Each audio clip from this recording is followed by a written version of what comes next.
Welcome to the Rural Futures Institute at the University of Nebraska. I'm Chuck Schroeder, Executive Director of the Institute, and this is our weekly broadcast of Catch Up with Chuck. I'm delighted to say that I have with me today an RFI Fellow, as well as a really remarkable member of the university community who touches many, many lives through the course of her work, Reshell Ray. Reshell, we're delighted to have you with us. Thank you, Chuck. I'm really happy to be here today. Well, I think we'll have some fun. Well, listen, you are part of a really important team at UNL's Division of Student Affairs. You're responsible for student involvement on East Campus, which is where we're located and where we run into lots of kids. But you know, that sounds so academic. I happen to know that your life and career leading to this role has included some pretty far-flung adventures. And I thought our audience might find it interesting to hear a little bit more about Reshell and what brought you here. So tell us about it. Great. Well, actually, I grew up in a small community, Pacific, Missouri, about 45 minutes west of St. Louis. And went to school at in Springfield, Missouri, at Southwest Missouri State. I was a Bear, and thought, you know, they don't tell you when you're in college that sociology and psychology, without many, many years of preparation, will not lead you to gainful employment. So I figured that out fairly quickly. So I actually came to Nebraska to pursue my master's degree in community regional planning and urban development, and as a result got very involved in campus activities and campus life during the early 80s. So after graduating with that degree, I worked in community development as a city planner for multiple years, working in land use development, working with the city and our economic development organization in the community. I found that I missed the liveliness of campus life, and that if I was going to have a lasting impact, my greatest contribution would be working with young people. And so I applied for a position that was open here at the university, and I came back to the university in 1988. So actually this year I will celebrate 30 years here at the University of Nebraska, working with young people, and my last 15 years has been here on East Campus. Well, you clearly found your calling, because I love watching you work with kids. Well, listen, one of the things that really attracted us at the Rural Futures Institute to Reshell was when I learned that you certainly are not new to rural communities and rural community development, and have played an active role in some of that work in a relationship with the Heartland Center for Yes. Leadership Development, based here in Lincoln, with whom we've had a relationship. Talk a little bit about that part of your history. Yes. Well, when I came back to Lincoln, Joe Luther was a faculty member. His wife, Vicki, was one of the owners of the Heartland Center, Right. co-founders of the Heartland Center with Mylan Wall. And Joe encouraged them to contact me about working with the Heartland Center and doing some of their training and consulting. And they did so for over a span of about 20 years. In addition to my work at the university, I worked with the Heartland Center, which took me all across the nation, from Washington, D.C., working in the inner city, to Tunica, Mississippi, on a casino boat doing community development. That story, yeah. And then across the state of Nebraska, Holt County, Atkinson, Bassett, O'Neill, McCook, just a variety of places where we did community development work. So it was really important to me to stay connected to the profession, community development, alongside with my work here at the university. Sure. Well, I know you've really developed a great deal of respect from folks that have worked with you in that realm over time. So thinking about that background, tied with your responsibilities for student involvement here at UNL, you were a natural to be a part of a team that launched a program under the auspices of the Rural Futures Institute in 2013 that we now call Rural Serviceship. We've been in about 19 communities with over 35 students. Talk a little bit about the thinking that went into the creation of this program that's now had such an impact. Sure. Well, going back to my work with the Heartland Center, time after time, being in rural communities, we would have strategic planning or meetings talking about the futures of rural communities, and that the need for young people to move back into those settings. And when they would return, what would that look like for them? And a lot of data, a lot of research about high school students, but there was not a lot of information about college students. These are the students that I worked with on a daily basis, Sure. who become extension educators, ranchers, farmers, individuals who go back, entrepreneurs who start businesses within the rural context, ag teachers. So it was very important to me to think about how can these two pieces of my life come together. And working with the Heartland Center and then working with faculty and staff here on campus, and the Rural Futures had the grant, it seemed very natural to put together this concept, the Center for Civic Engagement with Dr. Right. Linda Moody, and to define kind of what that service would look like. And then Tom Field and Lindsay Hastings and Mylan and myself and Kurt. It was just a very synergistic team to conceive this possibility of how can we send young people out to rural areas for them to have an experience to say rural is an option for me after completing my graduation. Sure. And that there are opportunities in the rural settings and that I can make a difference. And so we wrote the grant and was funded. The first year students went out, had great experience. They learned so much, and the students can do far more in a very short period of time than a professional who's on the ground doing the work and may not have time to separate out to do a project. So our students here at the university went in, did amazing things that I think that exceeded expectations. Yes. The first year. Second year, it wasn't just a whim, because again, it was the good fit with the students, the teams that went out, the communities that they worked with.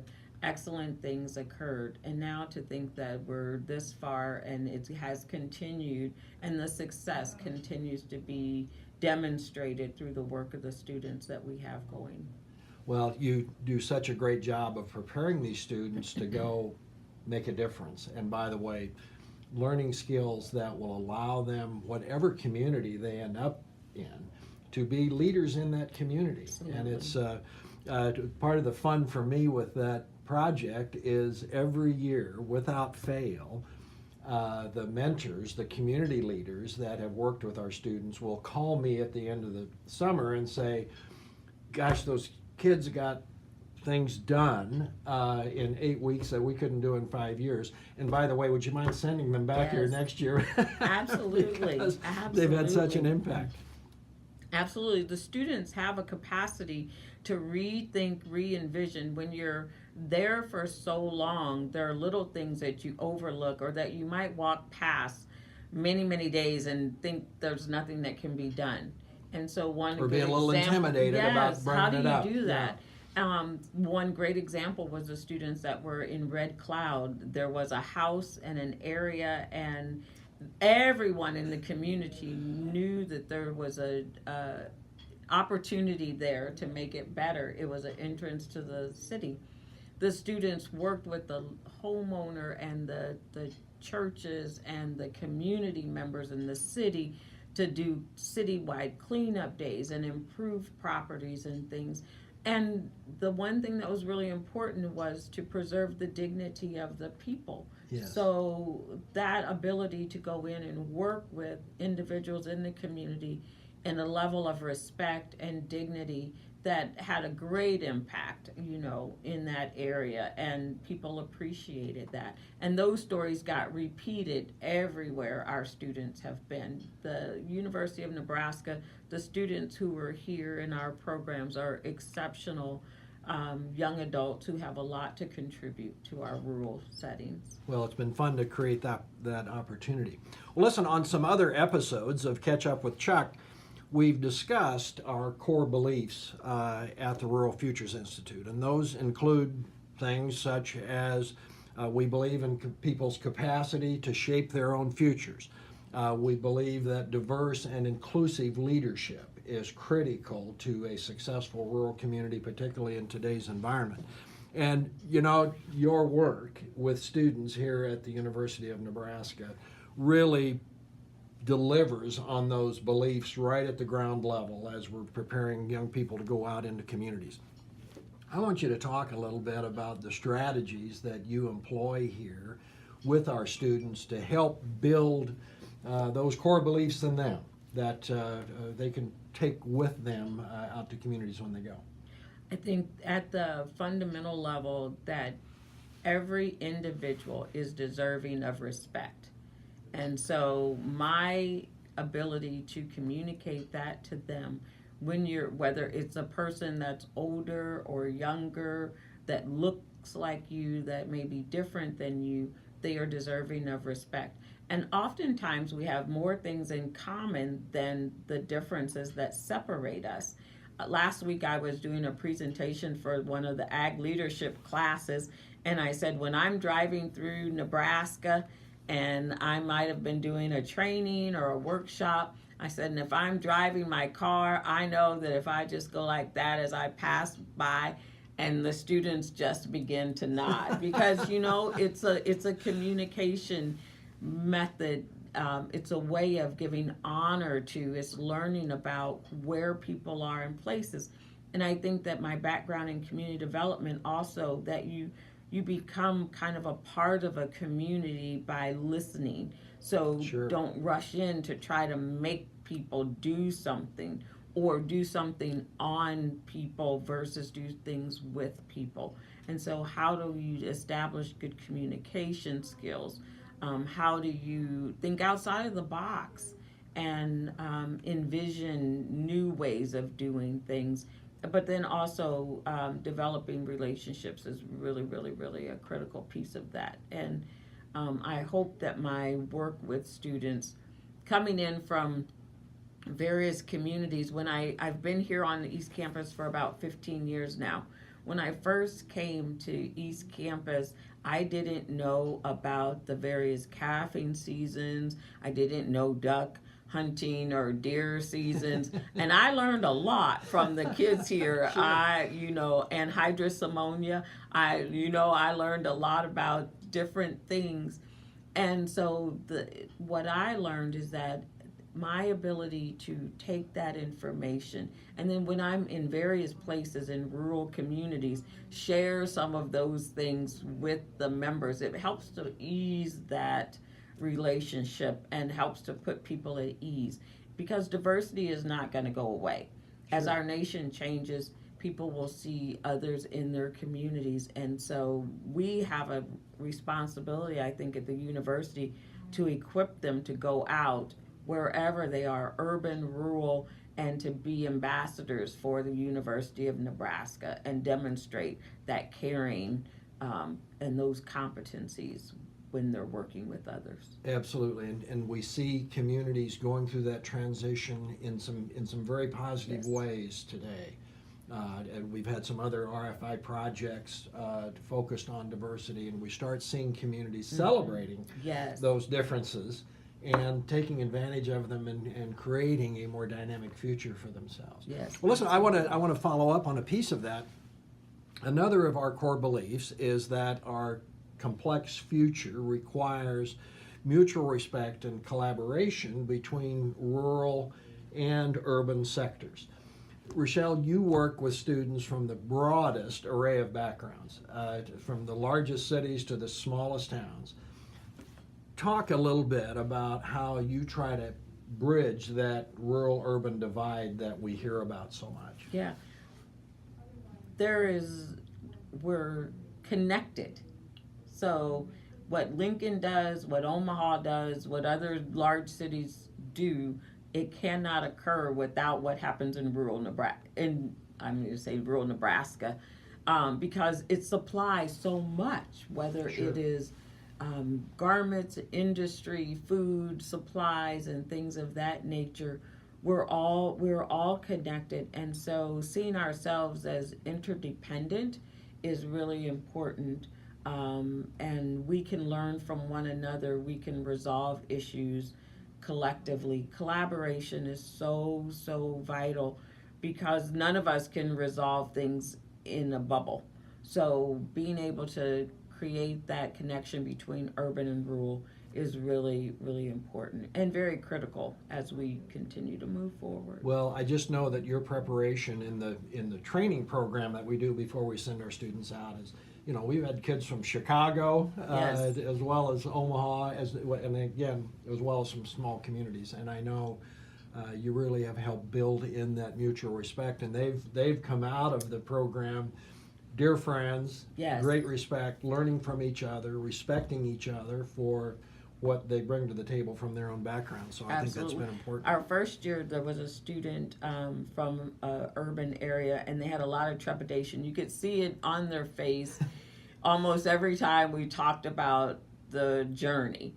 And at the end of the serviceship, the student said they would not do anything different, and they had such a high regard for the rural lifestyle that they could see themselves now potentially living in a small community that maybe not where they were, but in a small community, and that they had never give consideration to that prior to that experience. Sure. So it really does open them up to in the small community, how people know one another by name. They know the store owners, they know the person at the lumber yard, they know who are in the community and in civic life.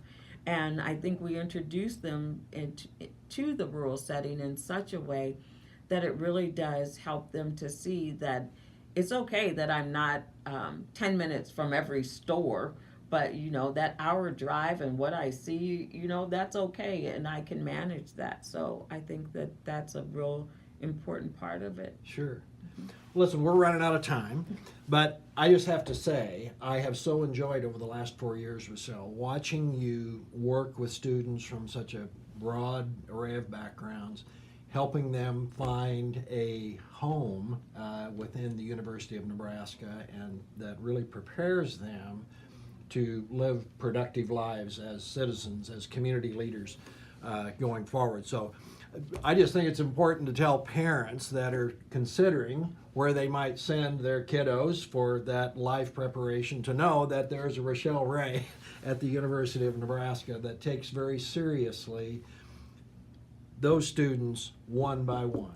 So anything you'd like to add today? Well, and it doesn't end once they leave the university. I have been to weddings all across the state.